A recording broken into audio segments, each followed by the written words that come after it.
In this series, I'm going to surprise you. I'm going to strip away all the complexity and hard graft and teach you how to cook amazing food standing on your head. That is amazing. Incredibly tender. From the kitchen novice to the budding chef, I'm going to give you the confidence, the recipes and the insider knowledge to make you a much better cook. Over. There. I've been cooking in professional kitchens for over 25 years. What's the request for the burgers? Mid-rare, medium? I've been taught by some of the best chefs in the world, and in turn, I've taught some of the best. That's nice. You make it the more difficult service. Now, I'm going to show you some simple and accessible recipes for fantastic food that you can easily cook at home. Incredible. I'll be holding you by the hand, Just getting better and better and better. teaching you everything from how to cook one-pot wonders to baking, brunches, and my ultimate feast recipes. This is the only cookery course you'll ever need.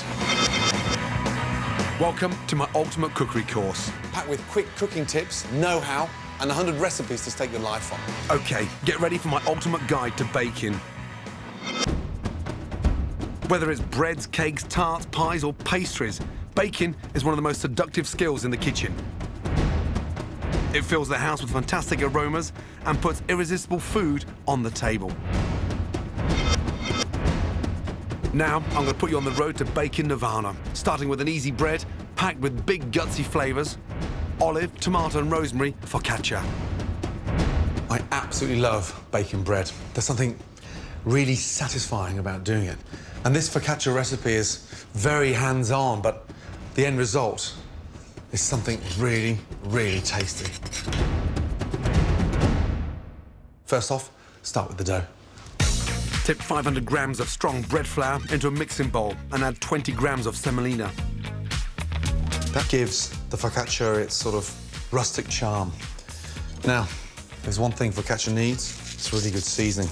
You can't season bread after it's baked, so it's got to go in right at the very beginning.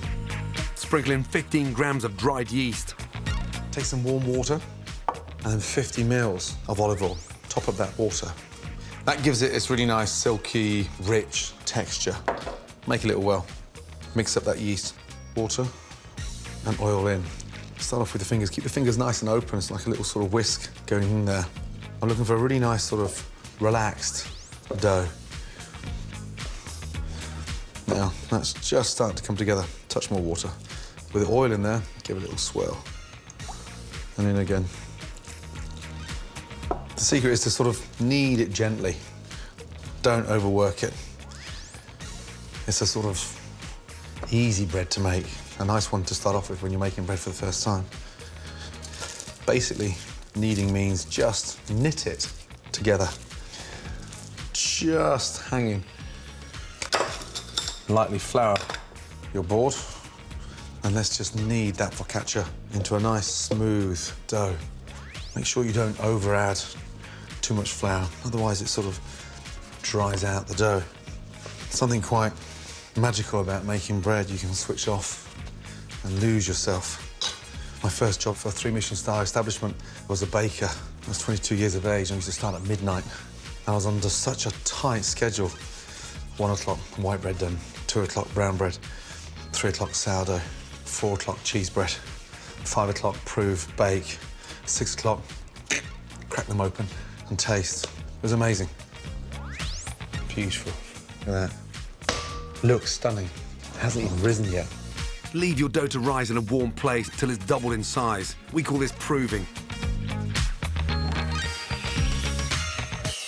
Look at that. Beautiful. A lot of chefs sort of knead it for the second time, but I'm looking for a really nice, light, aerated focaccia. Take a tray, touch of olive oil in there, season it at the bottom. Really important. That's the exciting thing about focaccia. You've got that really nice sort of salty top and salty bottom. And just with a touch of olive oil on your hands, gently push that in and almost massage it into the corners. It's possible to put sort of olives and tomatoes and garlic through the dough, but it never really allows the dough to sort of aerate properly when you put so much ingredients in. I'm going to stick mine on top. Use your finger and sort of just push them in. Salt on top, and pepper on top as well. I want some nice fresh, amazing rosemary. Just hold the stalk and just pull off, and then just sprinkle down. Generous in the rosemary. Really important to have that nice fragrance on top of the focaccia. Finish it off before it goes in with a little drizzle of olive oil. So it almost sinks in those little pockets of flavour, olive, tomato, rosemary, and olive oil into the oven. Bake your focaccia at 200 degrees for 30 to 35 minutes. Beautiful. Smells delicious. Beautiful. You can hear how crispy that is. You can't beat a nice, warm, fresh slice of home-cooked focaccia. It's rustic, charming, and it's the perfect way to start making homemade focaccia. It's so addictive.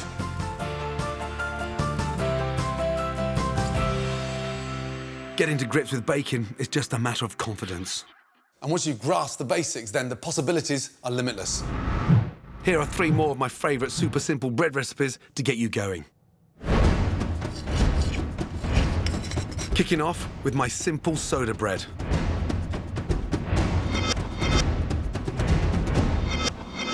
First up, measure out your dry ingredients. Plain flour, wholemeal flour, salt, caster sugar, and bicarbonate of soda. Mix. Get 450 ml of buttermilk, pour most of it in and combine.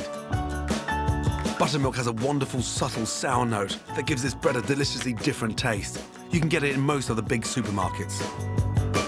If your dough's a bit stiff, add the rest of your buttermilk. Flour your board. Gently knead the mixture for about 30 seconds until it's all combined. Dust your baking tray. Place your dough in the centre and score a deep cross with a knife to get a perfect crust.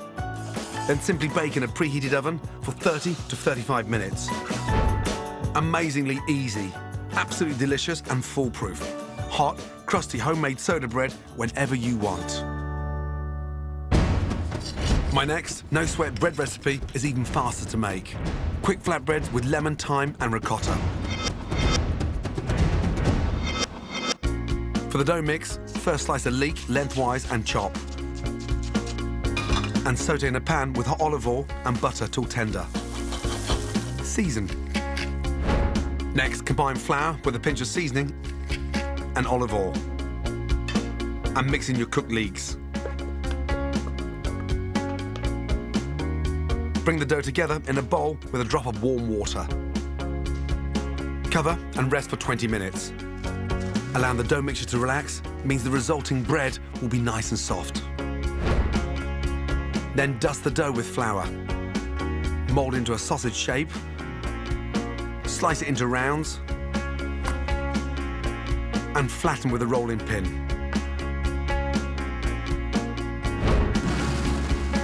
Then simply fry in a hot, dry pan. When golden and crisp on each side, remove. For a simple supper, serve with ricotta cheese, lemon zest, and fresh thyme. So simple, so fast, and so versatile, flatbreads to die for. Next, how to make one of the world's most popular bread-based foods fast. Mozzarella and rosemary pizza. For the pizza dough, add yeast to warm water. Put in a tablespoon of sugar and leave to one side. In a separate bowl, add sieved flour.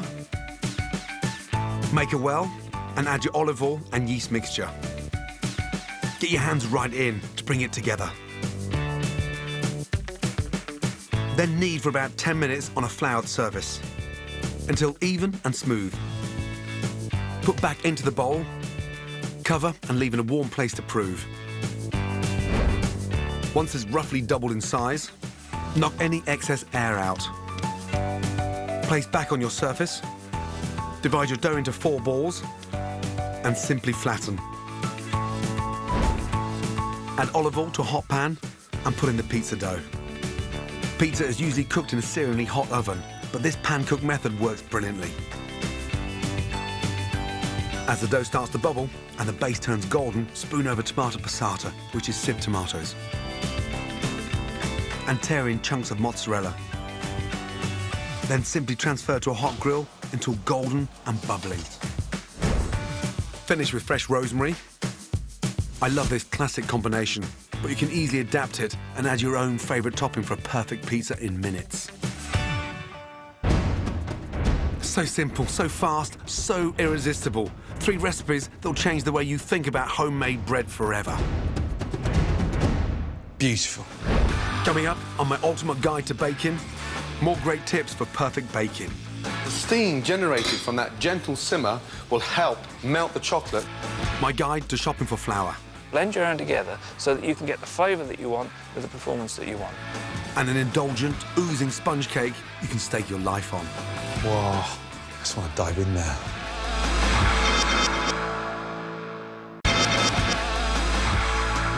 This is my ultimate cookery course. 100 recipes to stake your life on. Right, now it's all about baking. I'm going to show you how to make a sponge cake smothered in luxury. So nice to finish with something sweet on top. But first, My guide to getting the best ingredients for your money. whether I'm doing a simple sponge cake or making an elaborate tart, I want my baking to be the best it can be. So I always start with the best ingredients I can find. Knowledge is crucial. The more you know personally about where your ingredients are from and how they're produced, the better. Flour. To get the lowdown on one of the key ingredients to brilliant baking, it always pays to ask an expert. And if there's one man who can really rise to the occasion, it's professional miller, Mark Abel. Doing a job like this means that you end up thinking and living flour. If that's obsession, I'm obsessed. At his mill, which has stood in Norfolk since 1835, Mark uses traditional stones to grind his flour, so he really knows his stuff. What actually comes off the field is something like this. Still husked, still needs to be processed before we can actually mill it. We then clean down to something like this, which is ready to be milled.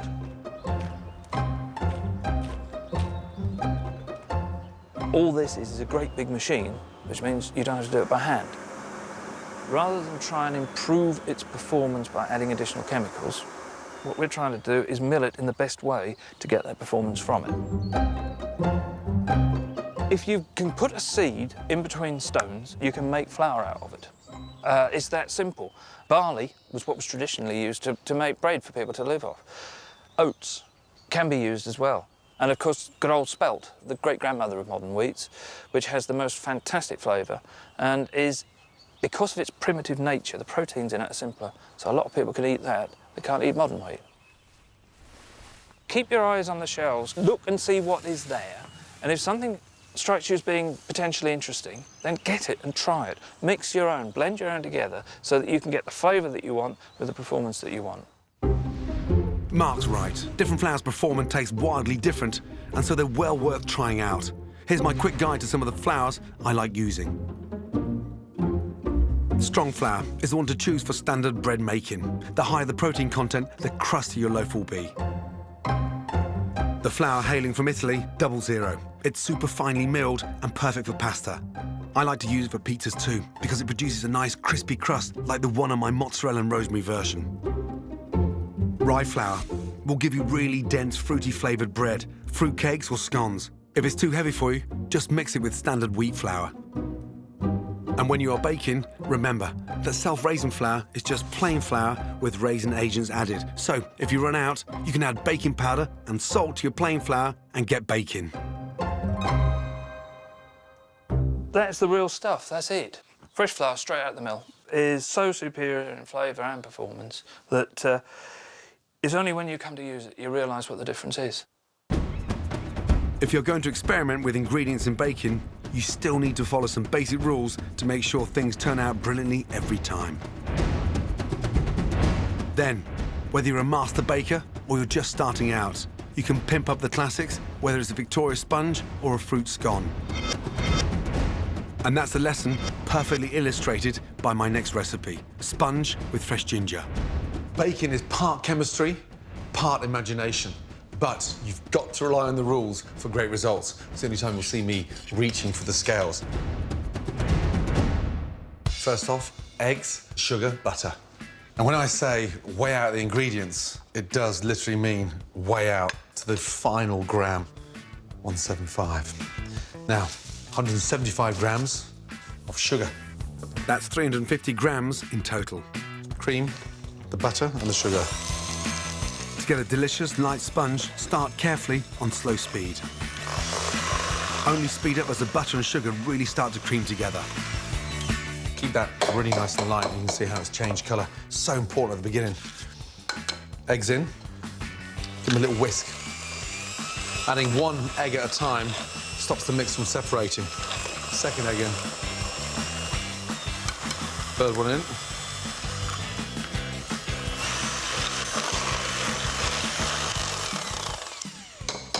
That's what we're looking for. A really nice sort of light, aerated texture. Now, I'm going to flavour the sponge. A little teaspoon of vanilla extract. That perfumes the mix. 1 teaspoon of baking powder. That gives lightness. 175 grams of flour. And we're going to sieve it. A, to get rid of any lumps, and B, to keep it really nice and fine. 175. We're not going to beat that out. We're just going to lightly fold that in now. What I'm looking for is a really nice, loose dough. That's looking a little bit too firm, so just a little splash of milk, a couple of tablespoons. That relaxes the mixture down, helps create that nice, almost dropping consistency. That's what I want. Just starting to drop. Take a non-stick loose bottom cake tin, grease it with butter, then coat it with flour to avoid the sponge sticking. Just give that a little shake. Make sure we're getting all the rim.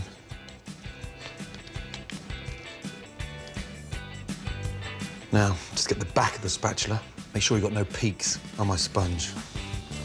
To make sure the sponge bakes nice and evenly, tap the tin a few times to knock out any air pockets that might have formed in the mixture. Now, into the oven. Bake for 30 to 35 minutes at 180 degrees. As that's cooking, prepare the ginger cream for the centre. 300 ml of cream.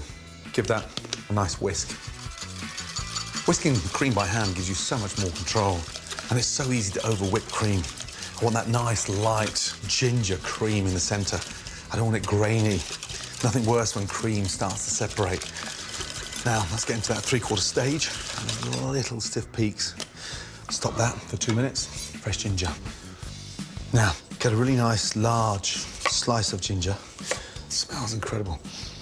It's so fragrant. Peeling ginger is like sort of peeling a potato. Just take out all those little dark spots. Now, get your grater. If you haven't got a grater, you can chop the ginger really finely. I've got almost like a puree of ginger going through, but the juice as well. Take your knife and just scrape all that. And taste. It's incredible. It's fragrant, and it's not sweet. It's got that really nice taste. Set that in the fridge.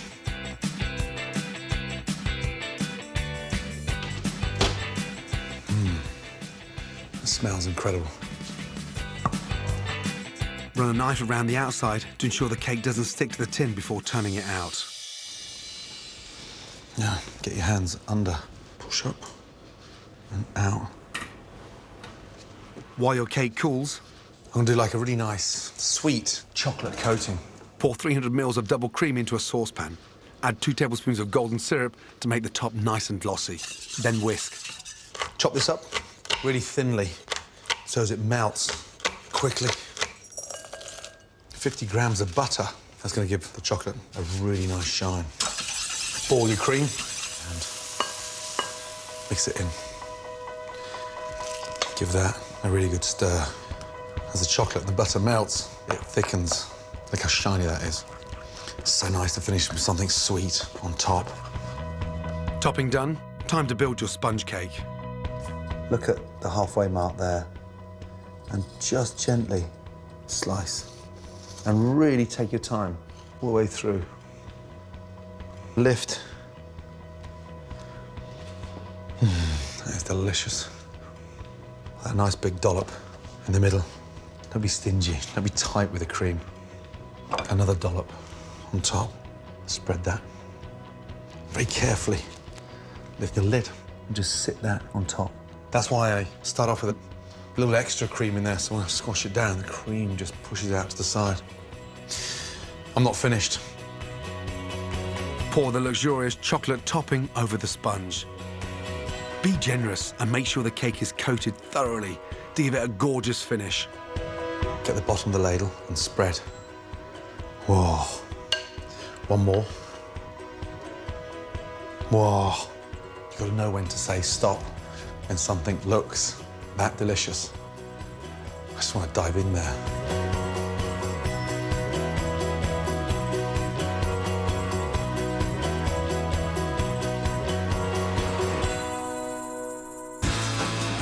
Next, 5 more of my 100 tips to help you cook better. And of course, these are all about baking.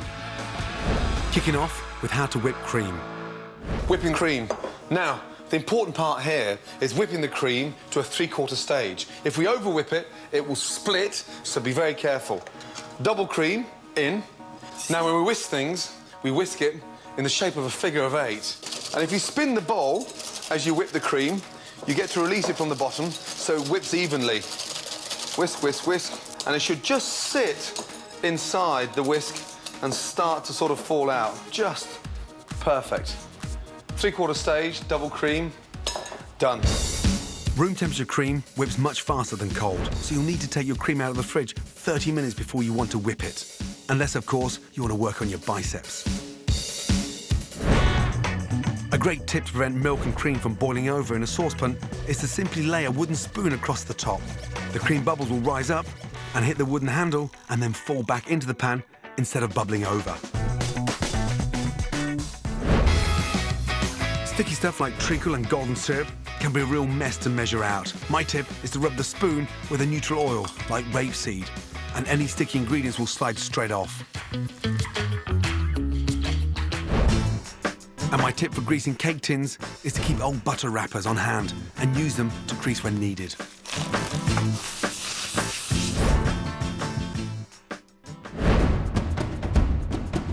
Follow my ultimate cookery course, packed with key lessons, top tips, and 100 recipes to stake your life on, and you'll literally be cooking yourself into a better chef. To collect selected recipes from the show, go to my scrapbook at channel4.com/Gordon. Go on, get cooking. Next time, more about baking, with essential kitchen tips. The secret now is don't overwork the pastry. My guide to choosing the right milk and cream for baking. It's the base ingredient in so many things and totally take for granted. And my ultimate pastry recipes, guaranteed never to let you down. The secret is in the short crust, because that's the hero. Next Monday night, Channel 4 opens up its very own hotel. Gordon Ramsay himself is playing head chef. Check in at 9 o'clock for Hotel GB. Up next, we make friends, we fall out and we eat and come dine.